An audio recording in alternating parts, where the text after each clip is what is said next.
When people think about family, the first words that usually come to mind are warmth, protection, and belonging. For most of us, no matter how chaotic the world becomes, family is supposed to be that one place where we can retreat, where we know someone will stand beside us, someone will speak up for us, and someone will remind us that we matter. But what happens when the very people who should hold you up are the ones who push you down?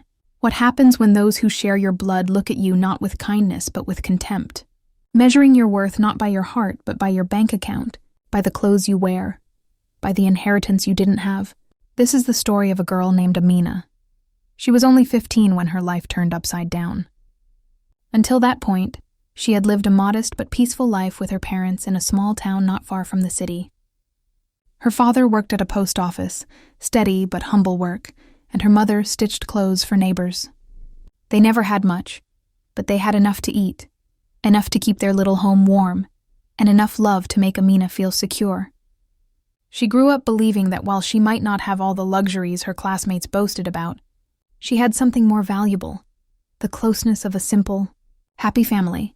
But life has its way of testing people in ways they never imagine. When Amina was in 9th grade, her father suddenly fell ill. What began as a cough turned into weeks of fatigue, then into hospital visits that drained what little savings the family had. The diagnosis was grim: advanced cancer. Within months, her father was gone. Her mother, who had been her constant strength, tried to hold everything together. She took on more stitching work, often staying awake deep into the night, her fingers sore, her eyes red. But tragedy was not done with them yet. 2 years later, when Amina had just turned 17, her mother also passed away after a sudden heart attack.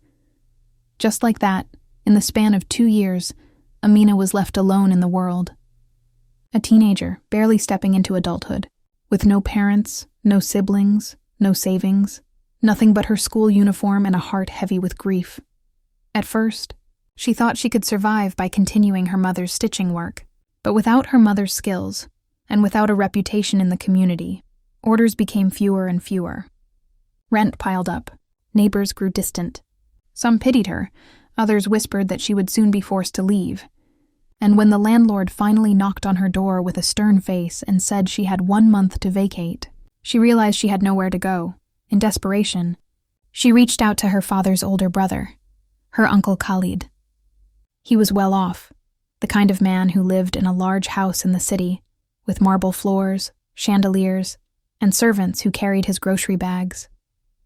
Khalid was known in the extended family as a successful businessman, though few knew exactly what he did. His wife, Safia, was even more intimidating. She was the kind of woman who believed money was not just a measure of wealth, but a measure of dignity, of who deserved respect and who did not.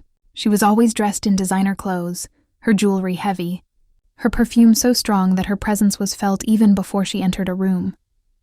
Amina had met them only a few times before, during Eid gatherings or weddings.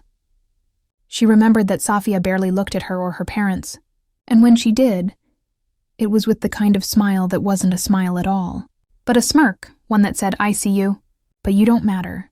Khalid, on the other hand, was quieter. He didn't openly insult anyone, but neither did he defend them. Still, with nowhere else to turn, Amina packed her few belongings into a small bag and took the bus to the city, to her uncle's grand house.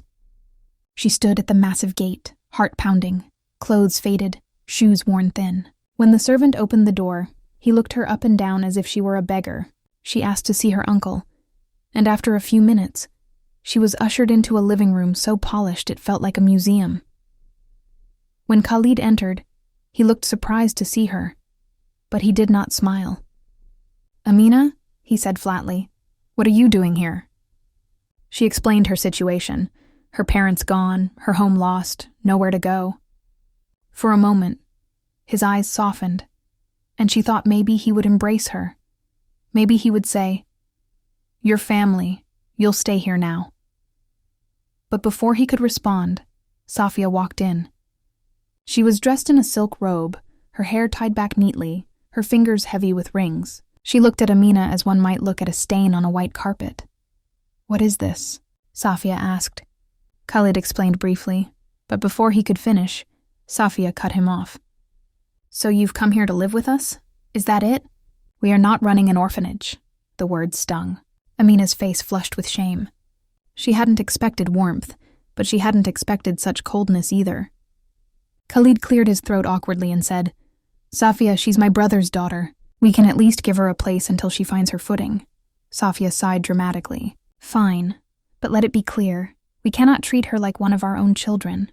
She must understand her position in this house." That was the beginning of Amina's new life, one that would test her patience and dignity more than she could have ever imagined. From the first day, it was made clear to her that she was not a guest, but more of a servant. She was given a small room near the back of the house, barely larger than a storage closet.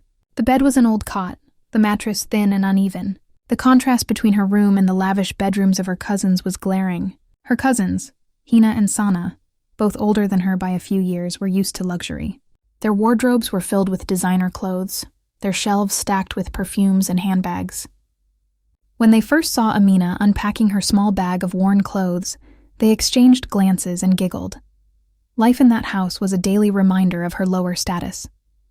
At breakfast, she was expected to serve tea and clear the dishes. At family dinners, she sat at the corner of the table, barely spoken to. When guests came, she was often asked to stay out of sight, as if her presence would somehow embarrass the family. Safia made sure to remind her, with words sharp as knives, that she was lucky to even have a roof over her head.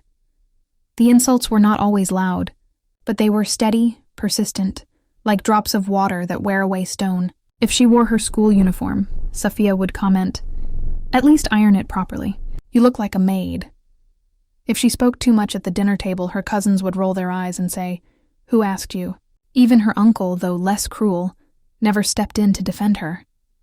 His silence was its own betrayal, and yet Amina endured. She told herself she had no choice. She needed shelter, food, and a chance to finish her studies. She tried to make herself invisible, hoping that if she stayed quiet, they might eventually accept her. But deep inside, something else was growing, a quiet, burning determination. She could not say it aloud, not even to herself at first, but she felt it. One day, she would rise above this. One day, they would regret the way they treated her. Her only refuge in that house was the small hours of the night. After everyone had gone to bed, she would sit by the tiny window in her room, the city lights glowing faintly in the distance, and whisper to herself, "You are more than this. You are not what they say you are." She would remember her parents' words, especially her mother's gentle voice telling her, "Dignity is not in wealth, Amina. Dignity is in how you carry yourself." But words of comfort can only do so much when every day brings fresh wounds. The final straw came one evening when the family hosted a lavish dinner party for business associates.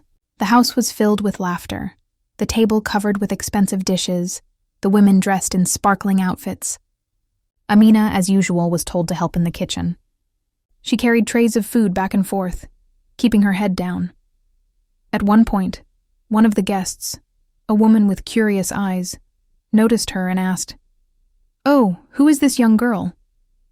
Before Amina could answer, Safia interjected with a laugh. "Oh, her? She's just a poor relative. We let her stay here out of charity. She helps around the house." The words were like a dagger. The guests chuckled politely, and Amina felt the room spinning. She wanted to vanish, to escape the humiliation. That night, when everyone had gone to bed, she lay awake, tears rolling silently down her face. Something shifted inside her. She realized she could not live like this forever. She could not allow herself to be crushed under their cruelty. That was the night Amina's revenge began to take shape.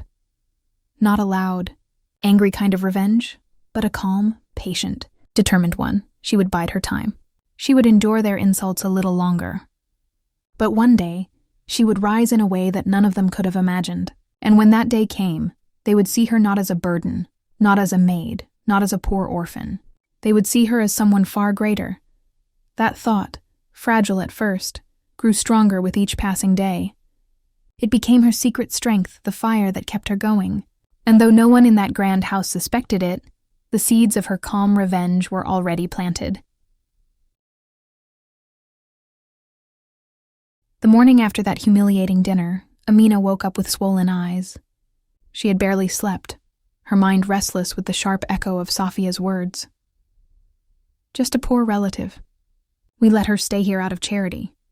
It replayed again and again in her head. She knew she had been insulted before, but something about hearing it in front of strangers made it unbearable. It wasn't just about her anymore. It was about her parents' memory, their sacrifices, their dignity. Her mother had spent nights stitching clothes until her hands ached. Her father had stood in long queues in the scorching sun at the post office, all to provide for her. And here was Safia, dismissing her existence as though she were nothing more than a burden. That day, while she washed dishes in the kitchen, she made herself a promise. She would not let this define her. She would not let their cruelty decide her worth. If they saw her as a nobody, she would one day become somebody so remarkable that even their wealth and status would pale in comparison. But promises are easier to make than to keep.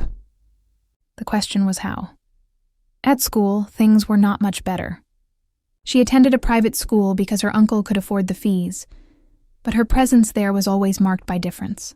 Her classmates wore stylish shoes and carried expensive bags.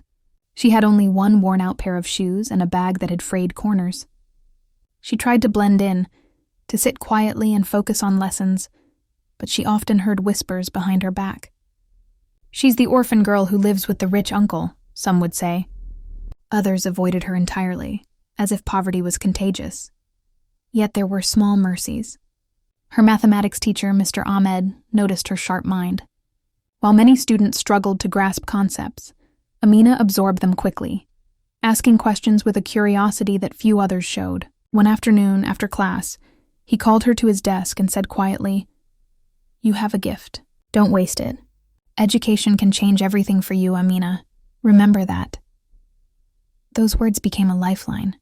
In a house where she was treated as invisible, in a school where she often felt out of place, here was someone who saw her potential. She clung to that. From then on, she began to pour herself into her studies. Every evening, after finishing her chores, she would retreat to her tiny room and open her books under the dim light of a small lamp. While her cousins scrolled on their phones or went shopping with their mother, Amina sat with her notebooks, solving equations, writing essays, memorizing passages. She began to dream not just of surviving, but of excelling. Safia noticed, of course. One night, when she found Amina still awake studying past midnight, she sneered. "What are you wasting your time for? Girls like you don't become doctors or engineers. Just be grateful you have food to eat." But those words, instead of discouraging her, fueled her even more. She thought, "You will see. One day you will regret saying this." Over the next 2 years, Amina grew quietly stronger. She finished high school with top marks, securing a scholarship for college. When the results were announced, her teachers praised her, but at home, Safia merely shrugged. "Marks don't put food on the table," she said dismissively. Khalid gave a faint smile and muttered, "Well done," but offered no real encouragement. Still, Amina celebrated inwardly. It was the first step. She had proven to herself that she was capable of more than the role they tried to force her into. College brought new challenges. She commuted long hours, often returning late, which irritated Safia. "If you're not going to contribute to the household, at least don't come dragging in at night," she would scold. To cover her expenses, Amina began tutoring younger students in the evenings. What started as helping a neighbor's child soon turned into a small stream of income. Word spread that she was patient, intelligent, and affordable. Soon she had 5 regular students, then 10. She used the money to buy better clothes and books, careful never to show too much at home, lest her cousins mock her for daring to improve her appearance. But despite the small victories, the insults continued. Hina and Sana often ridiculed her for carrying secondhand notebooks or using an old phone. At family gatherings, she was still introduced vaguely as our niece who helps around. The sting of being diminished never fully faded. Yet what they didn't realize was that with every insult, her resolve only deepened. She was learning something they couldn't see: resilience. Where they relied on wealth to shield them, she was building an inner strength that no one could take away. By the time she graduated college with honors, Amina had already started planning her next move. She wanted independence, Real independence, not just survival under someone else's roof. She applied for a scholarship abroad, something that seemed almost impossible given her circumstances. She spent nights filling out applications, writing essays, preparing for interviews. When she finally received the acceptance letter for a master's program in economics at a university overseas, she sat in her room clutching the envelope, unable to breathe. She had done it. But breaking the news at home was another matter. At dinner one evening, she quietly announced, "I've been awarded a scholarship to study abroad. I'll be leaving in a few months." For a moment, there was silence. Then Sana burst out laughing. "Abroad, you? Who would even take you seriously there?" Hina smirked. "Maybe she'll end up cleaning someone's house instead." Safia predictably rolled her eyes. "Do whatever you want. Just don't expect us to pay for your ticket or expenses. Remember, you're here because of our generosity." Khalid said nothing. Perhaps there was a flicker of pride in his eyes, or perhaps it was just her imagination. Amina didn't argue. She simply nodded and excused herself. In her room, she sat down and let the tears fall, not of sadness this time, but of relief. She was leaving. She was finally stepping out of their shadow. Those months before her departure were some of the hardest. Safia made her life even more difficult, burdening her with extra chores, reminding her daily that she was ungrateful. But Amina endured it all, knowing that soon she would be free. When the day finally came, she packed her single suitcase, the same small bag she had once brought to the house years ago, now filled with carefully folded clothes, important documents, and the weight of her parents' memory. Standing at the gate, she looked back at the house one last time. For years it had been her prison, but also the place that had shaped her into who she was. She whispered to herself, "One day I'll return, not as the poor orphan girl they mocked, but as someone they can never look down on again." And with that, she stepped onto the bus that would take her to the airport, her heart pounding with a mixture of fear and excitement. Life abroad was nothing like she had known before. At first, everything was overwhelming. The language barriers, the unfamiliar food, the loneliness of being far from anyone she knew.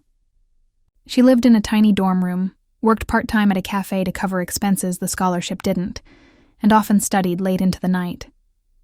But unlike back home, no one looked at her as a burden. She was just another student, another young woman chasing her dreams. That anonymity was liberating. Slowly, she began to thrive. Her professors noticed her dedication, offering her opportunities to assist in research projects. She attended seminars, networked with classmates, and learned skills that extended beyond textbooks: confidence, leadership, self-expression. She discovered that her years of endurance had given her a quiet strength that many others lacked. By the time she completed her master's degree, she had already published a paper in a respected journal and secured an internship at a major financial firm. What started as a temporary position soon turned into a full-time job. Amina threw herself into the work, analyzing data, presenting ideas, earning the respect of her colleagues. Within a few years, she rose through the ranks, becoming one of the youngest department heads in the firm. With her growing income, she was able to afford things she had once only dreamed of: a comfortable apartment, elegant clothes, even the occasional luxury item. But unlike her relatives, she didn't flaunt these things.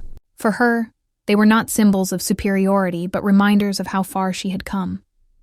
And yet, despite all her success, a part of her never forgot the nights in that cramped room, the whispers of her cousins, the sharp tone of Safia's voice. The scars of those years remained, hidden but present, and deep down, she knew her story with them was not over. Her calm revenge was not about shouting, not about confronting them in anger. It was about living so fully, so successfully, that the contrast between who she had been and who she had become would speak louder than any insult ever could. Years passed. Amina became well known in her field, invited to conferences, quoted in articles. She saved diligently, investing wisely, until she had not only security, but true wealth of her own. And then, one day, a message arrived. Her uncle's business had collapsed due to bad investments. Debt had piled up, creditors were circling, and the once grand house was now under threat of being sold. Hina and Sana's marriages had failed, leaving them back at their parents' home, desperate and bitter. Safia, once the proud hostess of glittering parties, was now burdened with stress, her health failing. For the first time, they reached out to Amina. It was the beginning of the final chapter of her calm revenge. When the message first arrived, Amina stared at it for a long time. It was a short, almost desperate note from her uncle Khalid. "Amina, things are not well here. If you can, please call me. We need your help." For a moment she felt nothing. No anger, no pity, just silence. She thought of the nights she had cried herself to sleep in that cramped little room.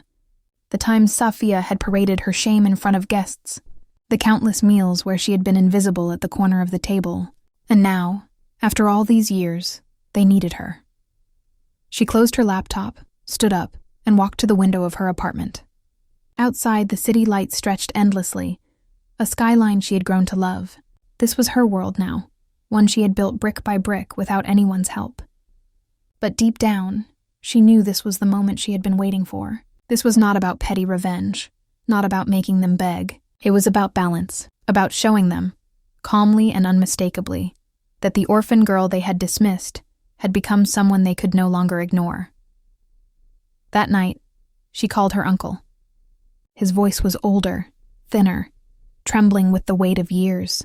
He explained the situation: failed investments, mounting debt, lawyers threatening lawsuits. The once bustling business empire was now a shell. Safia was unwell, stressed and bitter. Hina and Sana, divorced and jobless, were back at home, clinging to the remnants of a lifestyle they no longer had. "We don't know where to turn," Khalid admitted. "Everyone we thought of as friends has abandoned us. We heard you've done well. If you can just help us even a little." Amina listened quietly. She thought of the irony. How they once couldn't bear to introduce her properly at their dinner table, yet now they needed her to save their table from collapsing. After a pause, she said softly, "I'll come to visit soon." The news of her visit spread quickly through the household. In that crumbling mansion, still outwardly grand but hollow inside, her cousins whispered nervously. Safia scoffed, pretending not to care, but even she felt a sting of unease.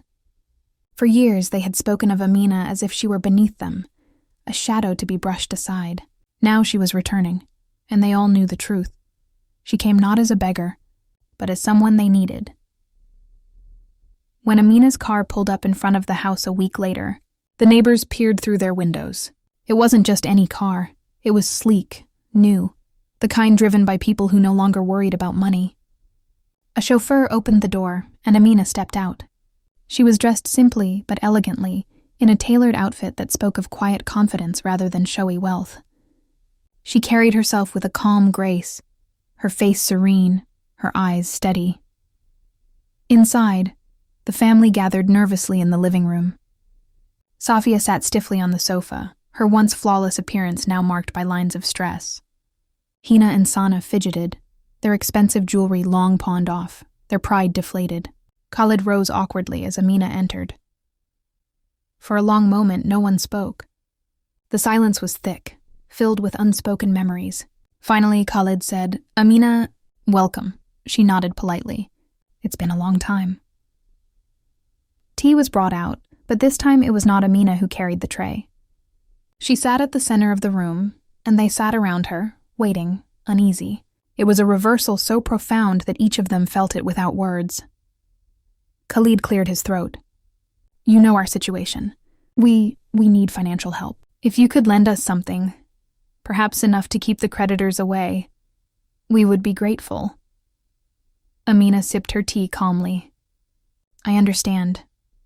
Her voice was gentle, but there was a weight to it, a firmness that made them all shift uncomfortably. Safia, unable to restrain herself, blurted out, "You've done well for yourself, haven't you? Abroad, with your degrees, your job.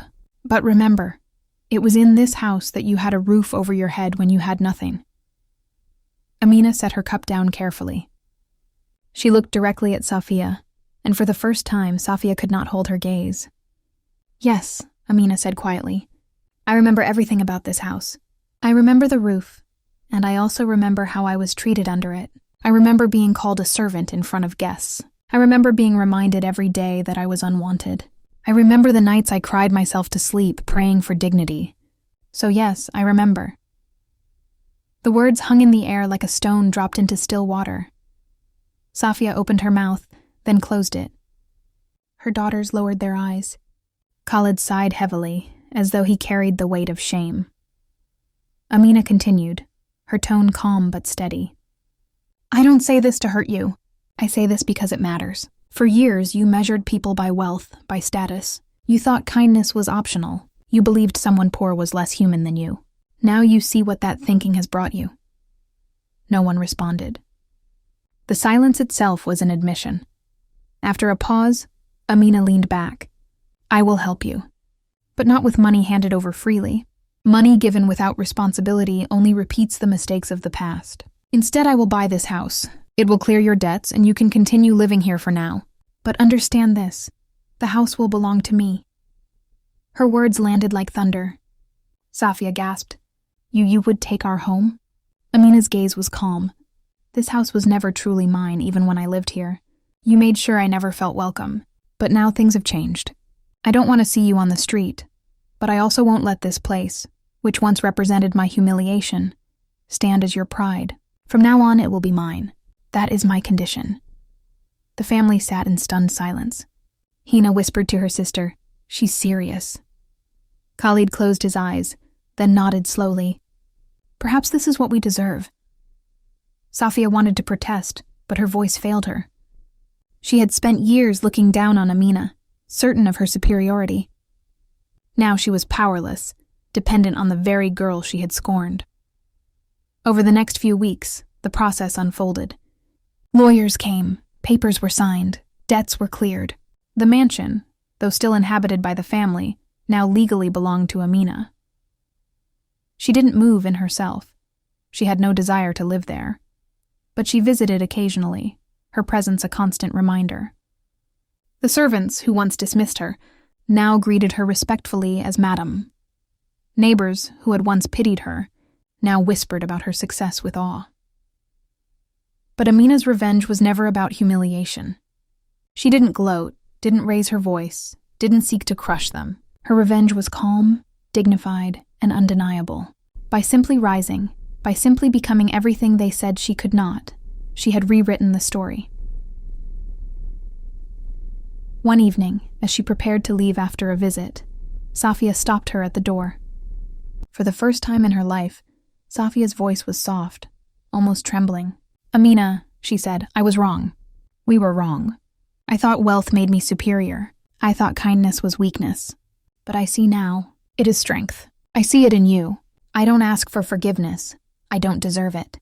But I want you to know I am ashamed. Amina looked at her for a long moment. Then she nodded. Acknowledgement is a start. She didn't say more. She didn't need to. As she drove away, she felt a quiet peace settle over her. Her revenge was complete, not because she had destroyed them, but because she had risen above them without becoming like them. She had taken the pain they gave her and turned it into strength. She had transformed humiliation into dignity. Years later, when people asked Amina about her story, she never spoke bitterly. She simply said, life tested me, people underestimated me, and in the end, I showed them who I really was. And that was enough. Her calm revenge was not about loud victories or dramatic confrontations. It was about the quiet, unshakable truth that dignity cannot be stolen, only surrendered, and she had never surrendered it. And so, the poor orphan girl became the woman who owned the very house where she was once treated as less than human. Her silence, her patience, her perseverance, all of it had led to this. A story not of anger, but of justice. Not of cruelty, but of strength. And now, as you listen to this story, I ask you to take a moment to reflect. How often do we judge people by what they have rather than who they are? How often do we forget that fortunes rise and fall, but character endures? If Amina's journey has moved you, if her calm revenge has shown you the power of patience and dignity, then please, support this channel. Like this video, share it with others who might need its message. and subscribe to my Calm Revenge for more stories of quiet strength, resilience, and justice. Because sometimes, the calmest revenge is the most powerful of all.